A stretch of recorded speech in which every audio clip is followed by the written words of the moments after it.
ሰላም ጤና ይስጥልኝ ተመልካቾች የቤተልሔም ነኝ። በሳምንቱ በዚህ ሰዓት ፕሮግራም ወደናንተ ይተላልፍላችኋል ይደርስላችኋል። የኢትዮጵያን ፖለቲካዊ፣ ሃይማኖታዊ፣ ኢኮኖሚያዊ፣ ማህበራዊ ጉዳዮች በዚህ ያየን እየዳሰስን እንገኛለን። እንግዳዬ ስለሱ በተጻፈ ወይ በተናገረ ቁጥር አወዛጋቢ ሆኖ አየዋለሁ። ስለሱ የሚጻፉ ጽሁፎች ወይ ንግግሮችን መለከታለሁ። ከዚህ በፊት እንግዳዬ ሆኖ ያውቃል። ለሶስተኛ ጊዜ ዛሬ ተገናኝተናል። እንግዳዬ አትሌት ፈይሳ ሌሊሳ እዚህ አጠገቤ ነው ያለው። ይሄን ቃለ መጠይቅ እንድትከታተሉ ጋብዛለሁ። አብራችን ቆዩ። እንኳን ደህና መጣ አትሌት ፈይሳ። በጣም አመሰግናለሁ ጥሬን አክብረህ ስለመጣ። እንኳን ደህና ቆይሽ። አንተ በማለት ነው የምቀጥለው። ያው ከዚህ በፊት ሁለት ጊዜ ተገናኝተናል። አሁን ሶስተኛችን ነው። አትሌት ስለሆንክ አንተ አትሌት አንተ አይባልም በሚለው አትሌት እኮ የሚጠፋ አይደለም እኮ አንዴ ወጥቷል። ከዛ በኋላ ልክ አቶ መባለት ከዛ አትሌት ተብሎ ይቀራል ማለት ነው። አንተ እንዳለል ብዬ ነው። አመሰግናለሁ በሰላም በጤና ስለተገናኘን።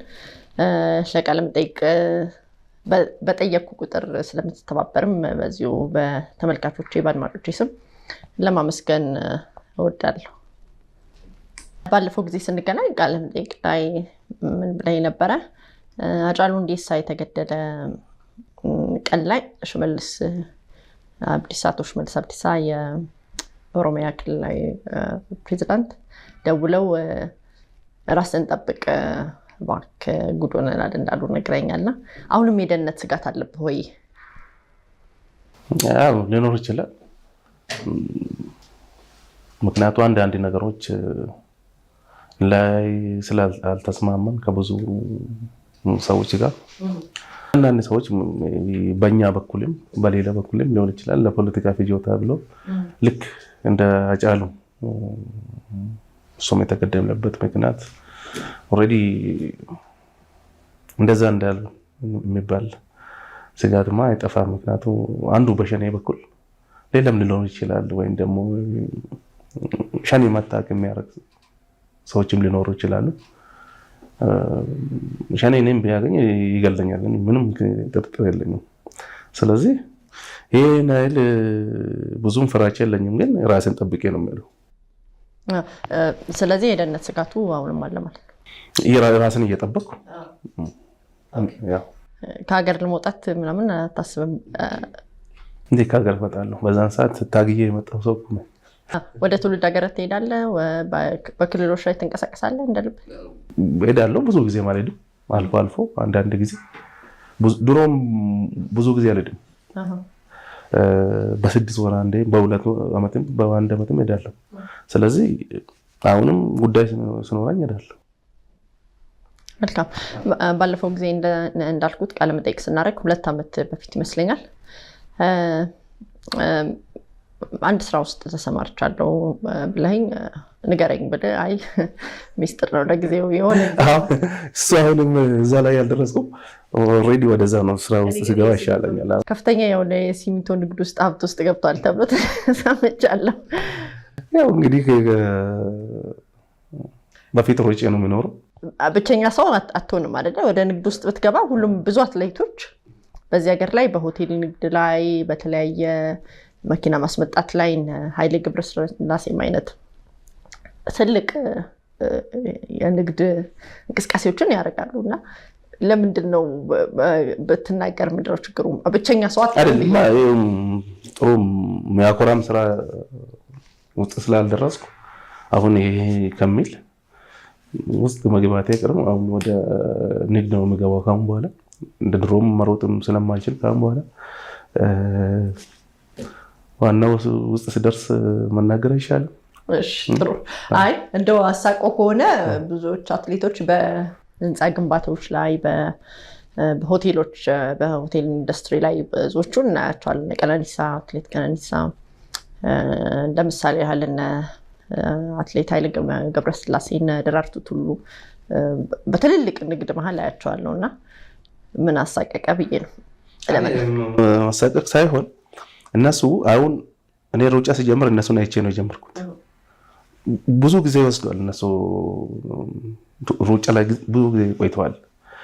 እኔ አሁን ሩጫም መሮጥ በደንብ እንትን ከጀመርኩ ቀነኒሳ በደንብ አይቼ ነው። መጀመሪያ ሩጫ አይቼ የጀመርኩ በኦሎምፒክ ሲድኒ አካባቢ ነው እና ኃይሌ ገዛኸኝ ነበሩ። ከዛ በኋላ በጣም ትኩረት አድርጌ ልክ እንደ ቀነኒሳ መሮጥ አለብኝ ብዬ ነው ወደ ሩጫ ራሱ የገባው ማለት ነው። ስለዚህ እነሱ እኔም ብዙም አልቆየም ማለት ፈልጌ ነው። ትንሽ ጊዜ መውሰድ ግድ ነው። በፍጥነት የሚሆን ነገር ስላልሆነ ይሄ ነው ማለት ነው። አሁንም ያለፈ ነገር አይደለም። እኔም ደርሳለሁ ማለት ነው። አንቺ ያልሽው ነገር አሁንም ወደዛ እየሄድኩኝ ነው። ደርሳለሁ ወይ 1 ዓመት 2 ዓመት ውስጥ ሌላው ነገር የሆነ ነገር ይታያል ማለት ነው። የሩጫው ነገር ያከተመ ጉዳይ ነው ወይ? አሁን ጠቀስ ስላደረክልኝ ነው። ከዚህ በኋላ ስለማሮጥ ያልከው ምንም ተስፋ የለውም ወይ? ከዚህ በኋላ በሩጫ ሜዳ ላይ ማናይ ሰው ነው ወይ? በምን ምክንያት ነው ይሄን አማርኛ የተጠቀምከው? ሩጫ ብዙ ጊዜ በፍላጎት ነው። ዝም ብሎ ሙሉ ፍላጎት ካለሽ ብቻ ነው የሚሆነው። ልክ ስራ ሰራለው ገንዘብ ስላስመጣ ብቻ ሩጫ ያመጣለው አይሆንም። ስለዚህ እኔ ያ ፍላጎት ደግሞ ከዛ በኋላ እየቀነሰ ይመጣ። የሩጫ ፍቅር ከኔ ወጣ ማለት ነው። ማያት እንጂ መሮጥ ብዙ ምን ከውስጥ ይወጣ። ከዛ ደግሞ በቃ እየፈለኩበት ጊዜ ሩጫለሁ፣ ያሰብኩበት ሁሉ ሰርቻለሁ ማለት ነው። ስለዚህ አሁን ደግሞ ስላልፈለኩ ማሮጥ ማለት ኦኬ፣ በፍላጎት ነው እንጂ የጤና ጉዳይ ወይም ሌላ የገጠመ ነገር የለም ነበረ። በፊት የጤና ጉዳይ በዛ አሜሪካ ነበርኩ ጊዜ የሩጫ ትሪትመንቶች እንደዚህ ነገር አይገኙም። ማስያዣ እንደዚህ ፈረንጆች ደግሞ እንደዚህ ነገር አይችልም። የሩጫ ደግሞ በጣም ዲፕ ነው እና በዛ ምክንያት ታምሜ ነበርና በዛም ትንሽ ህመም እየተሰማኝ በዛ ምክንያት ወጥቼ ነበር። ህመምም ነበረ ግን አሁን ደህና ነኝ። መልካም። ሌላው ከጥቂት ወራት በፊት በሚዲያ ላይ አይቼ ነበር፣ በጽሁፍ ነው የወጣው። ኦነግ ሸኔ በመንግስት መዋቅር ውስጥ አለ የሚል ንግግር ተናግረ ነበርና ምን ማለት ነው ማወቅ እችላለሁ ወይ? ይኖራል፣ በደንብ አለ። አሁን ኦነግ ሸኔ ማለት ነው? ኦነግ ሸኔ ማለት ሽፍታ ነው። ጫካ ገብቶ ህዝብን ገበሬ የሚዘርፍ ማፊያ ቡድኖች አሉ ማለት ነው። ኦነግ ሸኔ ማለት ወደጋ አካባቢ ታጥቆ ኦነግ ሸኔ እነሱ በኦነግ ሸኔ አይደለም ስለሚል ማን ነው እንደዚህ የሚለው? ወለጋ አካባቢ ታጥቆ የሚንቀሳቀሰው በጃልመሮ ይመራል የሚባለው ሸኔ ናቸው። ሸኔ ማለት እኮ እነሱ ናቸው እኮ ያወጡት ራሳቸው መጀመሪያ። ሸኔ በኤርትራ ያሉበት ጊዜ ተሰናጣጥቆ ነበረ በስንት ቦታ እና የና ጀነራል ከማል ሌላም ጀነራል አይሉ እነሱ ከማል በአማርኛ ምንድነው ፓባው ምናምን በኦሮምኛ እና የና ጀነራል አይሉ ደግሞ ከዛ እዛ የቀሩት ምንድነው በኦሮምኛ አባው ሸኔ ማለት እንደ ገዳ ስርዓትም አለ መሰለኝ። እሱ እንትን አድርጎ ቀጠሉበትና ኦነግ ሸኔ ወይም ደግሞ አባው ሸኔ መግለጫ ሲሰጡ ነበር እንዲህ ብሎ በራሳቸው ማለት ነው። ስለዚህ እኛ ደግሞ ሸኔ በዛ ሰዓት ስለሰማን እነሱ ናቸው ከዛ መጥቶ ቀጥታ ከኤርትራ እንደመጡ ሌላ ጫካ ገባ፣ ሌላ ወደ ኦሮሚያ ፖሊስ ተቀላቀለ። ሸኔ የሚባል ድርጅት አለ ነበረ በዛን ሰዓት። እነሱ ናቸው አይደለም ጫካ የገቡት ከኤርትራ መጥቶ። እንደ ድርጅት ከነበረ ለምንድን ነው ይሄን ስም መቀበል ያልፈለጉት? አይ በፊት እኔ እንደገባኝ የኦሮሞ ነፃነት ግንባር ይባላል። ይህን ስም ማንም ይወድ ነበረ፣ ሁላችንም ማለት ነው በፊት ማለት ነው። እና ውስጣቸውም አሰራርም ጥሩ አልነበረም ይመስለኛል። ብዙ ሰዎች እና ሌንጮ ለታ ራሱ ከዛ ወጥቶ ሌላ ድርጅት መስረት ነበር እና ወደ ብዙ እንትን ተፈረካክሰው ነበረ እና እነሱ ከዛ በኋላ ሰው ሁሉ ተከፋፈለ፣ መከፋፈል ተጀመረ። በየዲያስፖራ እንዳለ አገር ውስጥ ያሉትም ሰዎች እየጠሉ ሌላ ይወዳል፣ ሌላ ደግሞ ይጠላል እና ሰው መከፋፈል ጀመረ። የድሮ የኦነግ ስም በጣም የሚወደድ ትንሽ እየወረደ መጣ ማለት ነው። እነሱ አሁን የጠሉት ወይም ደግሞ ወደ የድሮ የቀድሞ ስም የተመለሱት በፊት የጠላ ሰው እንዲወድ ነው መሰለኝ። በሸኔ ተጠልተው ስለነበረ አሁን ደግሞ መቀየር ፈለጉ መሰለኝ። እዚህ እንጂ በፊት እኮ እነሱ ናቸው ራሳቸውን ሲጠሩ የነበረ ማለት ነው በሸኔ። እሺ መዋቅሩ አለ የሚለው ነገር ላይ ያደረሰን ማስረጃ ትሰጠኛለህ? የምታውቀው ነገር ካለ ወይም ጥርጣሬ ውስጥ የጣለ ነገር ምንድን ነው? በመንግስት ውስጥ ኦነግ ሸኔ ቅርንጫፍ አለ። አሁን ኦነግ ሸኔ ማለት ይኖራል፣ ድጋፍ የሚሰጡ ሰዎች አሉ። ለምሳሌ የሆነ ጊዜ የተመታ ወታደር ነበረ ከመቀሌ መጀመሪያ የእንትን ላይ መቀሌ ሊገቡ ሲል ተመቶ የመጣ ነበረ ተሰባብሮ ማለት ነው። እሱ ወደ የሆነ ነገር ጻፉለት ተጽፎለት ነበር ወደ ፋይናንስ የሆነ ነገር እንዲያገኙ ጡረታዩን የሆነ ነገር እኔ አላውቅም። ይሄ ተዴ ነው ተመታ። አሁን ከፋይናንስ ማለት ነው ምን ሆነ ነው ምናምን ጥይት መቶኝ ነው እዚህ መቀሌ ወታደር ነበርኩ። መጀመሪያ ምን አገባ ለመጀመሪያ ለምን ሄድክ? ይሄ የመንግስት ሰራተኛ። ሁለተኛ ደግሞ ይሄ ጥቁሩ ክላሽ እኮ በፊት አልነበረም። እኔ አሁን ከሌላም ሳገኙ አይቀርም።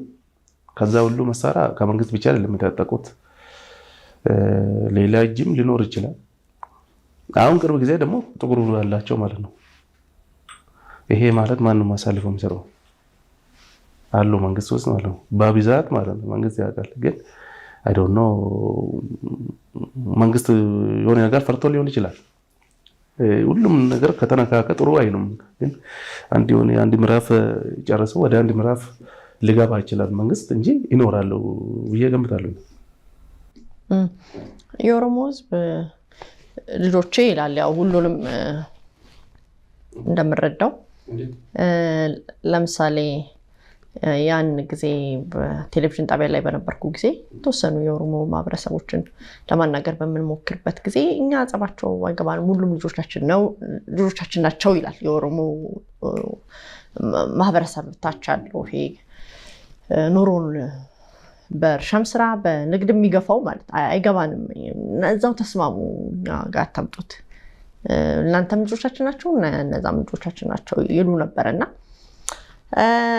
አሁን መንግስት ወደ ሰላም ስምምነትም ጋብዞ ነበርና ስለ ሰላም ምን ታስባለህ? ቢሳካና የሰላም ስምምነት አትሊስት እየተረበሸውን የኦሮሞ ማህበረሰብ ቢሰበስበው ምን ሀሳብ አለ? ወደ ሌላ ጥያቄ ከማለፍ በፊት መጀመሪያ ያነሳሽው ላይ ኦሮሞማ ልጆችም ሲል የነበረው ማለት እስከዛሬ እኛ ራሳችን እኮ አባው ምናምን ብለን ነው ያደግነው፣ እንወዳለን ይሄን በፊት ማለት ነው። ግን እኛ እንደወደድነው አልሆነም። ኦሮሞ ህዝብ ልጆችን ናቸው እንዳለ አይደለም እነሱ ያደረጉት ማለት ነው። ልክ መስፋፋት ሲጀምሩ ኦሮሚያ ውስጥ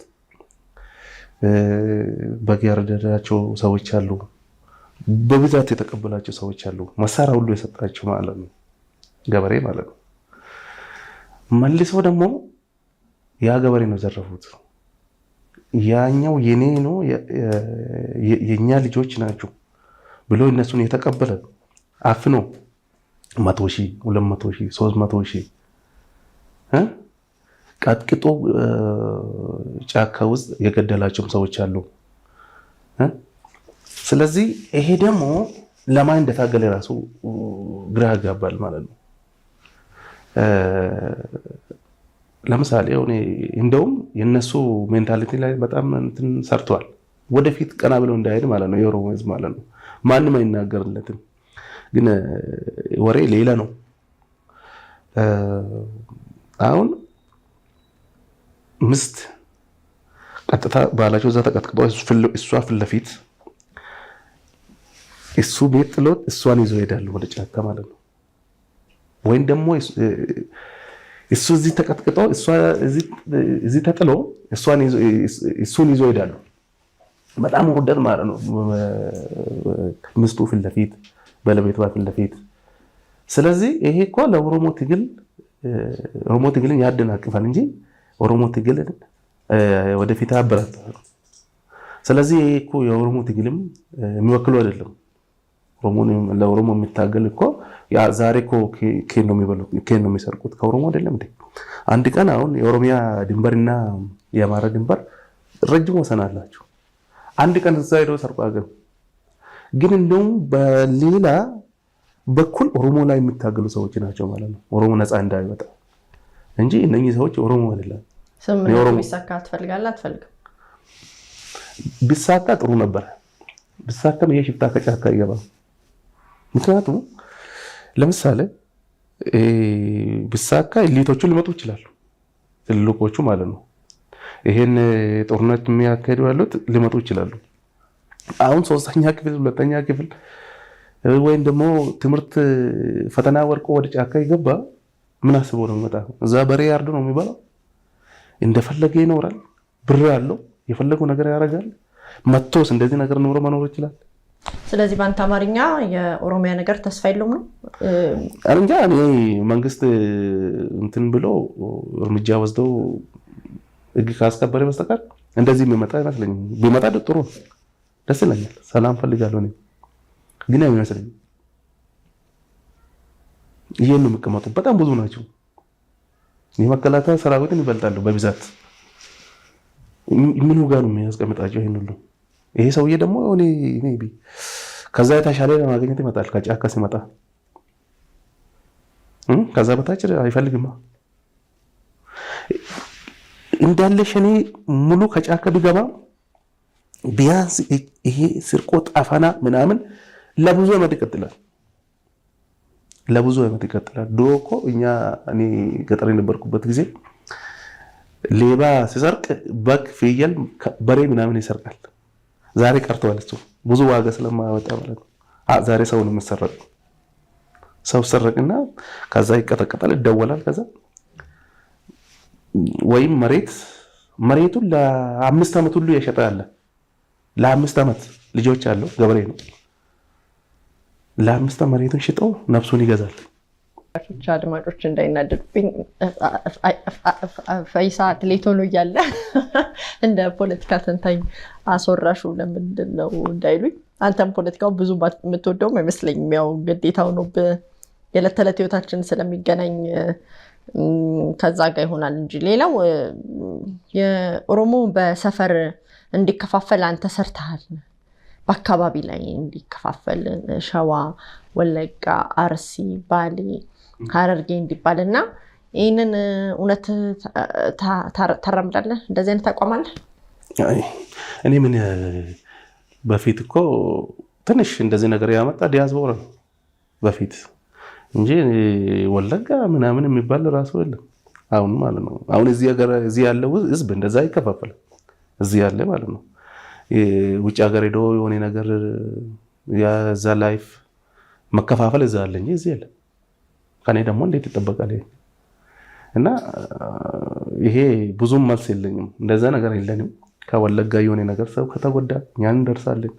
ከሀረርጌ ሰው ከተጎዳ የተሻለ ጊዜ ቦረና እንደዛ ነው ማለት ነው እንጂ እኛ እኮ